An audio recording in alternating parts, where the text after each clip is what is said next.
Alright everyone, welcome back. The October Challenge continues. The premise of today's story is that everything comes at a price, especially inspiration, and that you should always be careful of whatever deals you make. I hope you all enjoy The Everlasting Flesh by Verastahl. You always give back what you take out. The single line of black type was the only blemish on the thick, cream-colored card I was handed as I entered the mansion's front foyer. The man handing them out, impeccably dressed in a cream-colored suit the same color as the card, was solemn in his work. But that didn't stop Jonas from giving a laugh and patting the man on the shoulder as he took his card. The man shook from the impact of Jonas' meaty hand, but his expression remained unchanged. Seeming disappointed, Jonas turned to me and rolled his eyes before pulling me into one of the parlors off the main hall where people were talking. I had met Jonas 6 weeks earlier when he contacted me after buying one of my paintings from a gallery downtown. He said he was an art collector and had been very impressed with my work. Did I have more he could see and perhaps buy? Yes, of course I did. Would I meet him for lunch one day and bring my portfolio? Yes, of course I would. In the weeks since that first lunch, we became friends, and Jonas became a patron of sorts. He bought 5 more of my paintings, but also started talking about me needing an actual studio rather than just painting out of a spare room in my apartment. I was always leery things were going to veer towards strangeness or turn sexual, but it never did. He never really asked anything of me at all until this party, and it never even occurred to me to refuse. He didn't tell me much going in other than that it was a social club of ultra-wealthy people that was kind of weird. No orgies or anything like that, he assured, and it was up to me how much I participated in any activity. But his precautionary preamble was enough to make me intrigued without really being worried. Once inside and mingling, I began looking for signs of strangeness, but found few. The oddest thing was that it looked like no one was drinking anything other than water. When I asked Jonas about it, he said alcohol was discouraged at these things, as it could dilute or corrupt the experience. What was the experience? Jonas just gave me a melodramatic lift of the eyebrows and a wink. We talked to a few people, all clearly wealthy. A couple I even recognized from some article or television show. Then an announcement was made to come into the main ballroom. People filtered from our and several other rooms, coming together into a large room lit by 2 massive crystal chandeliers and bare of adornment except for a large platform towards the far end of the rectangular room. It is near this platform that the 40 or 50 of us gathered, being beckoned up by a small woman who stood atop it at a podium. She welcomed us all, saying that per custom, 7 people had been predesignated for tonight's journey, and everyone else had been put into the random pool for the remaining 3 slots. She asked those 3 to come up first, each holding a black stone that apparently indicated their right to participate. When she asked for the remaining 7, Jonas chuckled and grabbed my arm, guiding us to the front. I was starting to get nervous now, and I wanted to ask questions, but there was little time, and I didn't want to make Jonas angry or embarrass him in front of his weird friends. So I kept quiet as we were ushered through the heavy double doors behind the podium. We were in a smaller room that was empty except for 2 lamps and 3 men that were clearly some kind of guards. The woman gestured to the men, and they proceeded to open the only other door in the room. This door was of metal, and was locked by both an electronic lock tied to a keypad and 3 bar locks that even the large guards had to grunt to slide out of place. When the doors began to crack open, I could feel cool air rush out to greet us, scentless but carrying a strange weight about it. The woman let us in, and that's when I first saw the body. It had been a middle-aged woman, and was dressed in a gauzy white dress. She had brown hair streaked with gray that cascaded down onto the stone dais she was laid out upon. Her skin was pale and clean, and at a glance she could have just been asleep, but at more than a glance that clearly wasn't right. She was too still, too inanimate. I couldn't help myself at this point. I leaned over to Jonas and asked if that woman was dead. He nodded, continuing to talk as the woman gestured for one of their group to come forward. Jonas told me in lowered tones that the body was over 500 years old, but had never decayed. It happened sometimes, he said. Such bodies were called incorruptible, and it was sometimes viewed as a sign of sainthood. This woman, he said, had been a miller's wife in Eastern Europe, and had apparently just dropped dead one day. They didn't embalm the body, of course, but it still did not rot. Eventually, it was claimed by a local church, and a small monastery had been built around it for a time before it changed hands and ultimately wound up here. But why? I asked. He pointed to the front where the woman had spread open a slit in the dress to expose the flesh of the body's stomach. This process, Jonas said, was called wet cupping.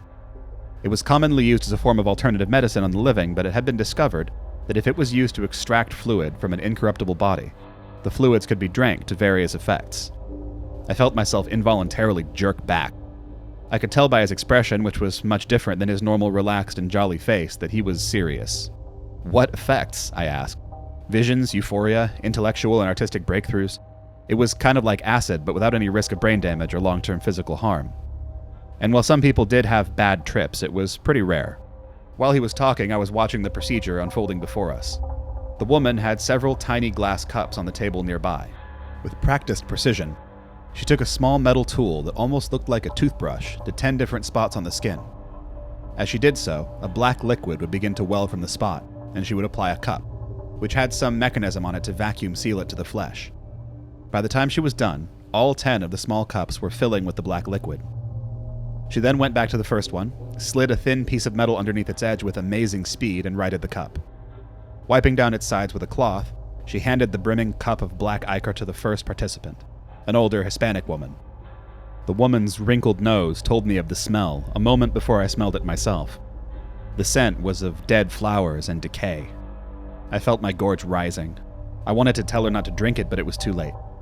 After her, the rest followed in turn, including Jonas himself. They all seemed okay, and Jonas said that while it smelled terrible, it didn't taste bad, and it was perfectly safe. The woman handed me my glass, and they all waited, staring at me expectantly. I'd like to say I told them no, that I handed it back or threw it on the ground or told them I wanted to leave, but I didn't. I was scared and weak. I didn't want to lose Jonas's friendship or his patronage, and I could feel that I was on the precipice of something. So I held my breath, and I drank it. Jonas was right, it didn't taste bad. I felt it slide down my throat like some kind of foul milkshake, and then it was gone. I braced myself for some kind of reaction, but none came. When I looked questioningly at Jonas, he was grinning. Clapping me on the back, he told me that I had done great, that it would probably be a bit before it kicked in. We all retired to a room filled with sofas and chairs, and while the other guests, the non-participants, were around, they kept a respectful distance. I felt my head getting lighter as I sat on an overstuffed leather sofa in a dim corner of the room. My vision began to dilate, and then the room fell away entirely. I was flying through some dark maelstrom, and I sensed it was the land of the dead, or at least one of them. I felt my body pick up speed as it hurtled downward through black clouds and purple arcs of lightning, and before long I could see the ground below me.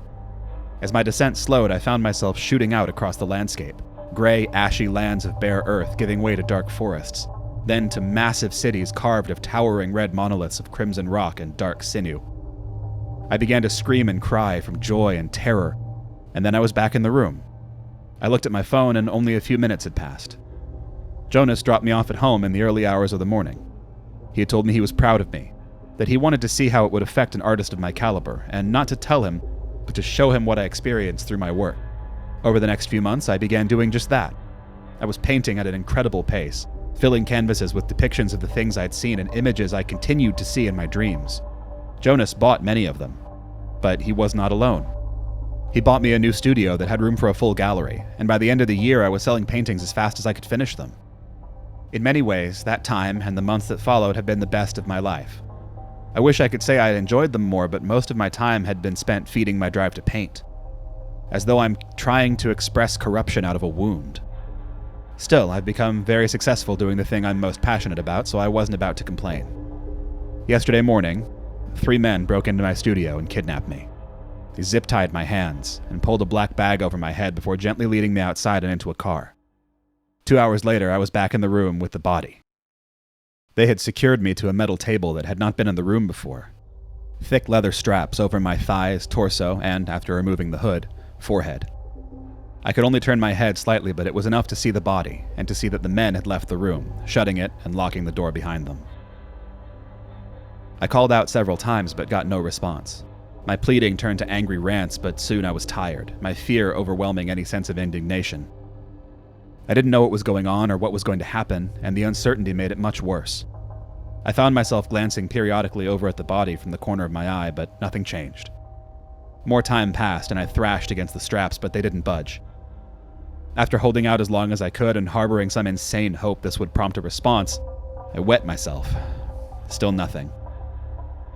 Finally, as I felt my urine cooling against me and my heart starting to slow, as I accepted I wasn't getting out of this, I began to cry. Softly at first, and then thick streams of tears ran down the side of my face and into my hair. That's when the lights went out. It startled me, but it didn't stop me from weeping. Whatever new torture they were going to subject me to, I might as well cry while I could. Eventually, I quieted. Silent rivulets still coming from my eyes and pooling in my ears. And that's when I heard something. It was a small, stealthy sound. A rustle of fabric, then the light scuffing of flesh across the marble floor. I hadn't fallen asleep, and I knew no one had entered the room unless it was by some silent, secret entrance, as the main doors made too much noise. And the sounds, they were coming from the direction of the body. I remained perfectly still, half frozen from fear now. I listened as I heard the small noises of movement come closer, felt the unmistakable sense of another's presence close to me in the dark. My head immobile, I could tell there was a face floating above me. I heard or felt no breath, but I thought I knew why. I wanted to scream, was opening my mouth to, and that's when I felt the rough, dry tongue on my cheek. The fleshy appendage raked itself carefully, almost thoughtfully, across my cheeks before following the trail of my tears down into my hair and even into the cups of my ears. I held myself perfectly still, as though I was being tasted by some venomous snake, and I was trying to avoid the subsequent bite. The tongue did its work meticulously, occasionally revisiting my cheeks and the corners of my eyes. Then it was gone. A moment later, I felt a light kiss upon my forehead. I heard another slight rustle of movement, and moments later the light turns back on. The body was back on the dais as though it had never moved. Soon the double doors were opened and I was escorted back outside to a car, where Jonas was waiting inside. He told the driver to take us back to my house, and while I was so shaken I didn't even want to talk, Jonas wasn't deterred. He apologized for how I'd been taken, saying that it was always that way the first time to minimize any resistance. Now that I knew what was what, the next time they would just send a car for me. The next time? I asked. Yes, he said with a sour look. It would take a few times to give back what I'd gotten. But by then I'd be ready for another round, he assured. And it would get easier. I asked what the fuck he was talking about. He frowned, looking genuinely perplexed. You always give back what you take out. It's part of the deal. And you'll want to do it again, believe me. It's life-changing. He gave a laugh. Just don't scare me like that again. When you took so long without crying, I was getting worried. I've seen other people not cry, and I've seen what happens to them. She has other ways of taking it back, and believe me, it's not nearly as pleasant. His face looked haunted by the end, and he looked as if he wanted to say more, but in the end he just turned and looked out the window. I was returned home, 10 hours after I had been taken, and since then I've been thinking about what I should do. But I'm writing this not as a cry for help, but as a word of warning. Be careful what thresholds you cross, and know yourself before you do. Because things have a way of getting paid for, and sometimes you may not like the price. I hope you've all enjoyed The Everlasting Flesh by Verastahl. I've been a big fan of his work for a long time, and you may recognize his name from the previous series, I Think My Grandfather Might Be a Serial Killer. I recommend checking out anything he's written, it's all fantastic. Anyway, I'll see you all tomorrow for the next story. Until then, goodbye.